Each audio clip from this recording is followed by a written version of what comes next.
창세기 4장 1절부터 8절까지입니다. 아담이 그의 아내 하와와 동침하매 하와가 임신하여 가인을 낳고 이르되 내가 여호와로 말미암아 득남하였다 하니라. 그가 또 가인의 아우 아벨을 낳았는데 아벨은 양치는 자였고 가인은 농사하는 자였더라. 세월이 지난 후에 가인은 땅의 소산으로 제물을 삼아 여호와께 드렸고 아벨은 자기도 양의 첫 새끼와 그 기름으로 드렸더니 여호와께서 아벨과 그의 제물은 받으셨으나 가인과 그의 제물은 받지 아니하신지라. 가인이 몹시 분하여 안색이 변하니 여호와께서 가인에게 이르시되 내가 분하여 하면 어찌 됨이며 안색이 변하면 어찌 됨이냐. 내가 선을 행하면 어찌 낯을 들지 못하겠느냐. 선을 행하지 아니하면 죄가 문에 엎드려 있느니라. 죄가 너를 원하나 너는 죄를 다스릴지니라. 가인이 그의 아우 아벨에게 말하고 그들이 들에 있을 때 가인이 그의 아우 아벨을 쳐 죽이니라. 아멘. 오늘 이 시간 하나님께서 우리와 함께 하고 계시는 줄로 믿습니다.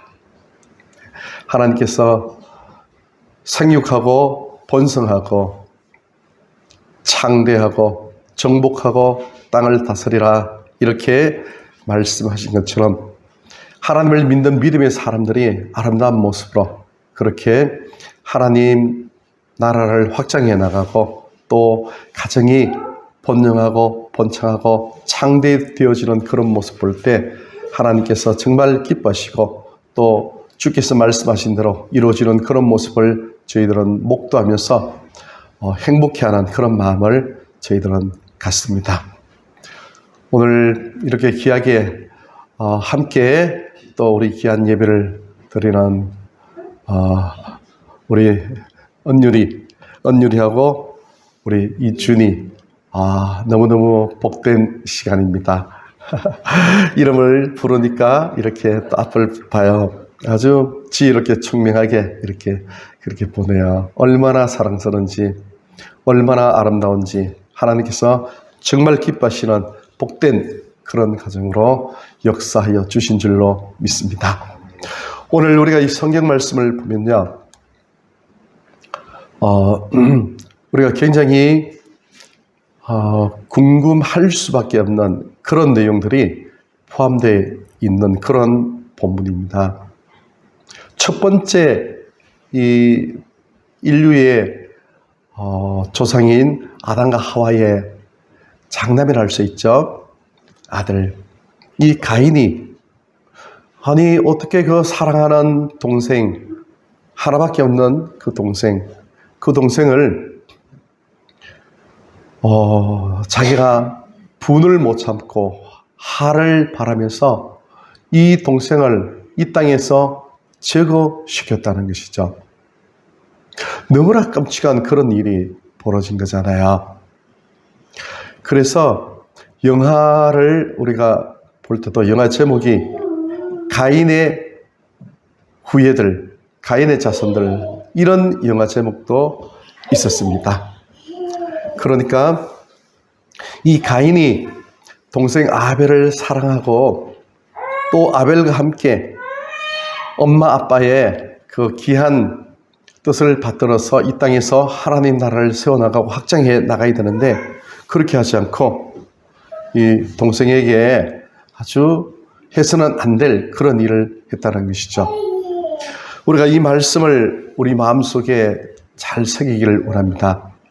이 본문의 말씀은 사실은 한번 가인이 아벨을 동생을 그렇게 해쳤다 이걸로 끝나는 것이 아니고 우리가 이 인생을 살아가면서 가장 우리가 조심해야 될 그런 문제이고 때로는 우리가 가장 중요시 여겨야 될 그런 또 하나의 교훈이고 또한 우리 내면에 가장 아름다운 그런 하나님의 말씀으로 우리가 새기고 우리가 정말 평화롭고 하나님께서 주시는 샬롬의 기쁨의 그런 마음의 자세로 살아갈 수 있는 그런 길이 무엇인지에 대해서 오늘 이 말씀 안에 그 내용이 포함되어 있고 또 우리에게 교훈하고 있다는 그 사실을 우리는 마음속에 꼭 새겨야 될 것입니다.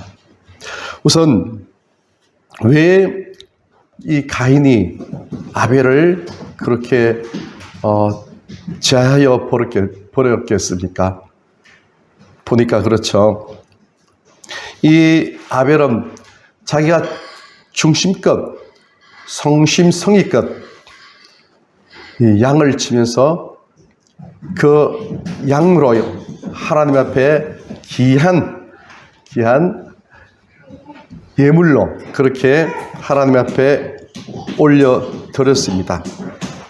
그래서 그것도 가장 소중한 양의 첫 새끼를 아주 순수하고 또 깨끗하고 순결하고 구별되어 있는 그런 거룩한 그런 모습의 양이죠. 그 양을 하나님 앞에 이제 제물로 올려드리면서 예배를 드렸던 것이죠. 즉 제사를 드린 것이었습니다. 그런데 이 형인 가인은 농사를 지었는데요. 농사를 짓고 난 후에 자기가 열심히 일을 한 그 농사의 열매를 가지고 하나님 앞에 그렇게 제사를 올려드린 겁니다. 이 내용만 보면요, 우리가 하나님께서 왜 가인의 제사를 안 받고 아벨 제사만 받았을까? 이 참 궁금해요. 이 제물에 도대체 여기는 무슨 어떤 차이가 있길래 하나님께서는 가인은 받지 않으시고 아벨을 받으셨을까? 그래서 혹자는 또 그런 얘기도 하죠. 이 양은 피를 흘려서 그래서 하나님 앞에 드려야 됐기 때문에 피가 없으면은 그러면은 하나님께서 받지 아니하시기 때문에 그래서 가인의 제사는 곡식으로 드렸으니까 하나님께서 안 받으시고 아벨은 받으셨다. 이렇게 얘기를 해석을 하는 그런 사람도 있는데요. 이 성경에는 레위기에는 5대 제사가 있습니다. 거기 보면은 소제가 있는데요. 이 소제는 곡식으로 드리는 그런 제물입니다. 그래서 피가 전혀 없이 곡식으로 하나님 앞에 드려도 하나님께서 받으신다는 겁니다. 그런 의미에서 이 가인의 제사를 하나님께서 받지 않으신 이유가 짐승의 피가 없어서 받지 않으셨다? 그거는 아니죠. 그러면은 어떻게 생각하세요? 여러분들 어떻게 생각하세요? 왜 하나님께서 가인의 제물은 안 받으시고 아벨의 제물은 왜 받으셨을까?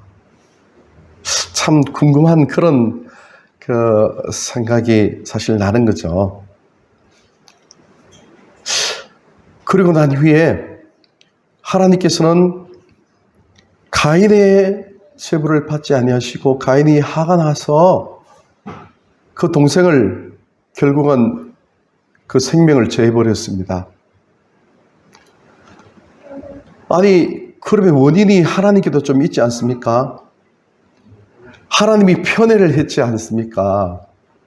왜 누구 거는 받고 누구 거는 받지 않고 이렇게 하니까 그러면 하나님께서 원인 제공자가 되지 않을까요? 이렇게 우리가 생각도 해볼 수도 있다는 것이죠. 어떻습니까? 우리가 가인이랑 하면요, 우리는 어떤 마음이 들까요? 하나님 왜 내 동생 아벨의 제사는 받고 왜 내가 정성껏 드린 내 제사는 왜 받지 않습니까? 그렇죠. 제사를 받고 안 받고는요, 제사를 하나님께서 받으시는 것은 불로 태워버리시는 거죠. 굉장히 중요한 의미가 있죠. 그러면은 하나님께서 받으시는 그 제사를 통해서 하나님께서는요, 그 사람에게 복을 주시는 겁니다. 근데 가인은 자기 제사가 연락되지 않는 걸 통해서 하나님 왜 나는 복을 안 주십니까? 저 내 동생과 나와 도대체 무슨 차이가 있습니까? 이렇게 화가 막 치솟는 거죠. 그런데 우리가 이 말씀을 한번 곰곰이 다시 한번 생각해 봐야 되는데요. 이 말씀을 해석하기 위해서는 히브리서 11장으로 우리가 와야 됩니다. 거기 보면은 그렇게 되어 있습니다. 히브리서 11장은 믿음의 장이잖아요. 자, 믿음으로 아벨은 하나님 앞에 제사를 드렸다, 이렇게 말씀하고 있어요. 아벨이 하나님 앞에 믿음으로 양의 첫 새끼를 들어서 제사를 드렸는데, 도대체 이 아벨이 무슨 믿음이 있었겠습니까? 이 인류가 처음 시작하는 그 초창기, 제일 초창기, 그때 아벨에게 도대체 무슨 믿음이 있었길래 성경은요, 믿음으로 아벨은 이렇게 기록되어 있다는 겁니다. 하나님 앞에 제사를 드렸다는 거죠. 그렇죠. 이 아벨이 하나님 앞에 드린 이 제사의 제사 때 필요했던 그 믿음은 무슨 믿음인가 하면요, 그렇죠, 창세기 3장 15절의 그 믿음입니다. 이 아담과 하와가 타락한 이후에요, 하나님께서 그들에게 말씀해 주셨습니다. 가죽옷을 입히시고 난 후에, 그러니까 너의 자손이 뱀의 머리를 밟을 것이다. 그리고 뱀은 너의 자손의 뒤꿈치를 물 것이다. 십자가를 얘기하는 거잖아요. 여자의 후손인 예수님이 오셔서 사탄의 근세 머리를 밟아서 결국은 온 인류를 구원하시는 거잖아요. 그러나 여자의 후손인 예수님은 뒤꿈치가 물려서 독이 온몸으로 퍼져서 결국은 죽는 거잖아요. 즉 예수 그리스도의 십자가를 통해서 온 인류를 구원해 주신다는, 바로 그걸 이 아벨은요, 믿음으로 그 마음속에 가지고 있었다는 겁니다. 왜냐하면 가인과 아벨의 부모인 아담과 하와는요, 창세기 3장 15절의 그 말씀을 마음속에 새겼어요. 내 자손으로 말미암아 지금 우리가 받은 이 저주를 다 끊어내고 풀어내 주신다는 그런 확실한 믿음을 가지고 있었어요. 그래서 자기가 낳는 그 자녀들 중에서, 즉 여호와 하나님을 통하여서 구원해 주시는, 자기 죄를 용서해 주실 수 있는 그런 구세주를 마음속에 기다리고 있었다는 겁니다. 그 믿음이 히브리서 11장에 보면 계속 믿음으로 계속 나오고 있습니다. 믿음으로. 그래서 그 믿음을 가지고 있었던 이 아벨은요, 하나님 앞에 예물을 드릴 때 어떤 심령으로 예물을 드렸겠습니까? 그렇죠. 그것은 오늘날 우리가 하나님 앞에 예배 드리는 그런 본 마음이 아벨의 그 마음과 사실은 똑같아야 된다는 겁니다. 그 마음은 다른 것이 아니고요, 그 마음은 하나님은 옳습니다. 하나님은 전적으로 100% 하나님은 진실하고 옳고, 우리 사람들, 인간, 우리는 결국은 죄를 지은 그런 부족한 존재이고 연약한 존재이고, 하나님이 없으면 우리는 어찌할 수밖에 없는 그런 정말 비참한 연약한 존재, 하나님의 저주에 처해 있는 그런 존재일 수밖에 없습니다. 그것을 고백하는 겁니다. 그래서 그렇게 고백을 하니까 그 다음에는 어떤 마음이 드는 겁니까? 그렇죠. 최상의 가치를 하나님 앞에 드리고자 하는 그런 마음이 생기는 거죠. 나는 나의 이 힘들고 어렵고 비참한 이 처지에 있는, 인간의 비극적인 상황에 처해 있는 이 처지에서 과연 나를 구원해 주실 그 분이 누구실까? 그러니까 하나님이시죠. 그러니까 자기가 가장 중요시 여기는 최고의 가치라고 생각하는 그 부분을 결국은 경배하는 겁니다. 그 부분이 뭡니까?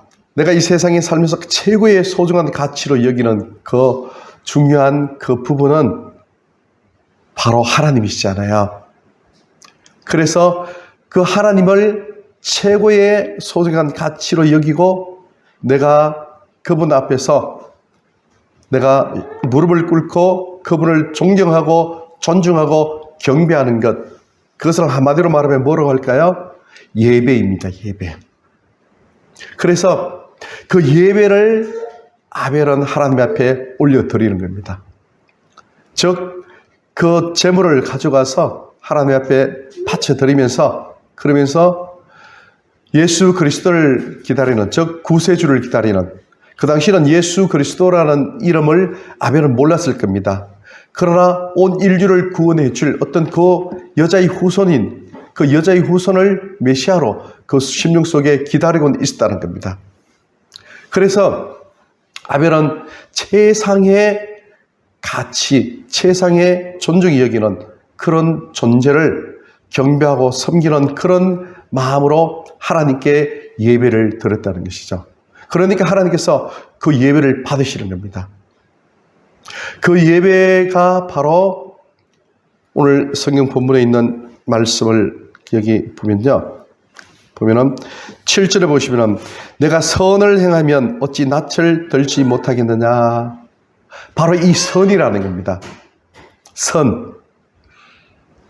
이 선이 뭐냐면요. 아벨은 선을 행했어요. 아벨이 한 선은 뭔가 하면 다른 것이 아니고요. 선이라는 것은 이 세상에 선한 분은 오직 하나님 한 분밖에 안 계세요. 예수님이 말씀하셨어요. 사람들이 와서 선한 선생이요 하면서 예수님께 질문할 때 예수님께서 이 세상에 선한 분은 하나님 한 분밖에 안 계신다. 그런 말씀하셨어요. 그렇죠. 모든 사람은 아무리 선을 행해도 선이 될 수가 없어요. 선이라는 그 선 자체는 하나님이 절대적인 기준입니다. 하나님이 작정하시고 계획하시고 뜻하시는 바 그대로 다 이루어지는 것이 그것이 선입니다. 그러니까 하나님께서 가나안 땅에 들어갔을 때 이스라엘 백성들 앞에 있는 그런 가나안 족속들을 하나님께서는 다 멸하라고 그렇게 말씀하셨어요.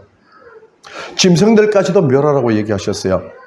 사실은 그것을 생각하면 마음이 굉장히 우리가 이해를 못하는, 허락할 수 없는 그런 갈등 속에 우리가 처하게 된다는 것이죠. 아니, 선하신 하나님이 어떻게 남녀노소뿐만 아니라 젖먹이 짐승들까지 다 생명줄을 끊으라 그렇게 말씀하셨느냐.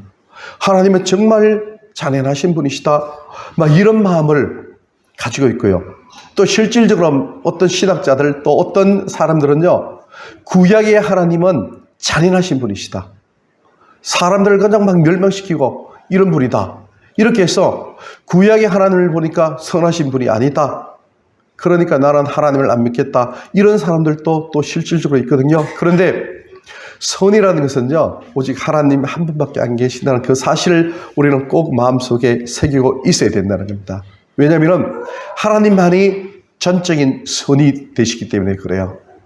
사람이 착하다고 또 사람도 인격이 있다고 짐승도 또 생명력이 있다고 그렇게 생각하지만은 하나님께서 가나안 땅을 멸하실 때는요.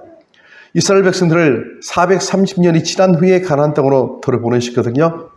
그때 아직까지 가나안 땅에 죄가 관영되어 있지만은 하나님께서 멸망시킬 정도의 죄가 100% 관영하지는 않았다는 겁니다. 그런 의미에서 하나님께서 그렇게 생명을 멸하신 그 배경 속에는요. 한 생명을 그냥 보는 그 생명이 아니고 하나님께서는 그 생명들 하나하나가 죄에 오염되어 있는 그런 존재라는 겁니다.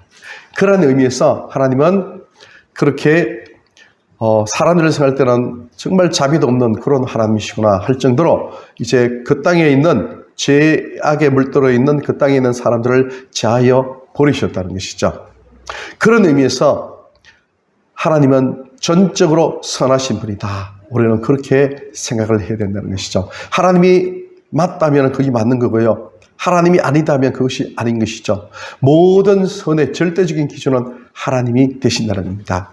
그런데 문제는 이 아벨은 하나님의 절대적인 선, 그것이 뭐냐면은 하나님께서 원하시고 계획하시고 작정하시고 하나님의 계획대로 이루어지는 것, 그것이 선이라고 했잖아요. 다른 말로 하면 그것이 예배라는 겁니다. 예배라는 것은 하나님의 뜻이 100% 이루어지는 그것이 예배입니다. 하나님의 절대적인 공경, 존경, 또 경배받아야 될 그런 대상이고, 사람은 전적으로 타락된 그런 존재로서 하나님 외에는 저는 어쩔 수 없습니다. 그런 마음으로 하나님을 가장 최상의 가치로 높이고 섬기는 그것이 예배이거든요. 즉 선과 예배는 같은 단어입니다. 그래서 하나님께서 7절에 보면 그렇게 하잖아요. 가인아, 너가 선을 행하면, 너가 참된 예배를 드리면 어찌 낯을 들지 못하겠느냐. 가인이 참된 선을, 참된 예배를 못 드린 겁니다. 참된 예배를 드렸다는 것은 다른 뜻이 아니고 아벨처럼 하나님께서 말씀하신 창세기 3장 15절에 여자의 후손 예수 그리스도를 통해서만 내가 구원받는다, 하나님의 은혜를 입을 수밖에 없다. 하나님처럼 죄인이었습니다. 아담과 하와가 고백하는, 하나님이 선악과 먹지 말라고 했는데 먹어서 죄인입니다. 용서해 주세요. 그런 말미암아 우리가 지금 저주를 받았습니다. 자연도 저주를 받았고요. 아내는 해산하는 고통을 가져야 되고, 또 남자는 수고를 해야 땀을 흘리는 그런 또 저주를 또 받아 있는, 이런 우리가 비참한 처지에 있는데, 하나님, 전적으로 하나님은 옳습니다. 그런 마음으로 하나님 은혜를, 자비를 베풀어 주시옵소서. 하나님 마음으로 세상의 그런 자기가 가장 소중히 여기는 그런 그 재물, 양의 새끼, 그것을 하나님께 마음을 다 담아서 하나님께 올려드리는 겁니다. 양 자체가 뭐 대단한 능력이 있고 대단한 그게 뭐 어떤 효능이 그게 아니고요. 그 마음으로 하나님 최상의 것을 주님 앞에 드립니다. 저는 이런 존재입니다. 하는 이 예배의 마음을 가인은 갖고 있지 않았다는 겁니다. 그 선을 행하지 않았다는 겁니다. 가인은요. 그래서 너는 죄를 다스릴지니라 이렇게 했습니다. 인간이 가지고 있는 아담과 하와, 바로 유전된 그 죄를 사람은 가지고 있어요. 모두가요. 그 죄를 다스리라는 겁니다. 어떻게 다스립니까? 예배를 통해서 다스리죠. 하나님, 저는 죄인입니다. 하나님이 없으면 저는 이렇게 살 수밖에 없는 존재입니다 하면서 자기 자신을 돌아보는 것, 그것이 죄를 다스리는 겁니다. 나는 이런 존재입니다. 하나님 앞에 1만 달란트 용서받은 그런 존재입니다. 하나님이 아니면 저는 어쩔 수 없어요. 베드로가 예수님을 부인하고 난 이후에, 저주까지 하고 난 이후에 마지막 갈릴리 그 바다에서 부활하신 예수님을 다시 만났을 때, 예수님이 너가 나를 사랑하느냐 했을 때 베드로가 그렇게 했잖아요. 보통 사람 같으면, 유다 같으면 에이 사나이 대장부 이러면서 자살해 죽을 수 있지만 그러지 않고, 예수님이 아니면 저는 어쩔 수 없어요. 예수님이 아니면 어쩔 수 없어요 하면서 전적으로 예수님 앞에 나가서 매달리는 이런 마음, 그것이 예배이거든요. 베드로가 예수님 앞에 나가서 그냥 너가 나를 사랑하느냐? 예, 제가 주님을 사랑합니다. 주님이 아십니다. 3번까지 질문했을 때 3번까지 답하면서 나가는 그것 자체가 예배입니다. 왜냐하면 나는 이런 존재밖에 안 됩니다. 예수님 없으면 저는 죽어요. 제가 비록 예수님을 저주하고 부인까지 했지만 제가 예수님 사랑하는지 아시지 않습니까? 이 마음이 아벨이 하나님 앞에 들었던 똑같은 그 제사입니다. 그것이 선입니다. 선을 행하는, 그것이 죄를 다스리는 거죠. 우리 마음속에 그런 마음이 있으면요, 우리가 살아갈 때 질투를 하지 않게 돼 있습니다. 모든 사람은 질투를 해요. 저도 질투하고 예외가 없습니다. 왜 질투를 합니까? 바로 가인의 마음을 갖고 있기 때문에 그런 거죠.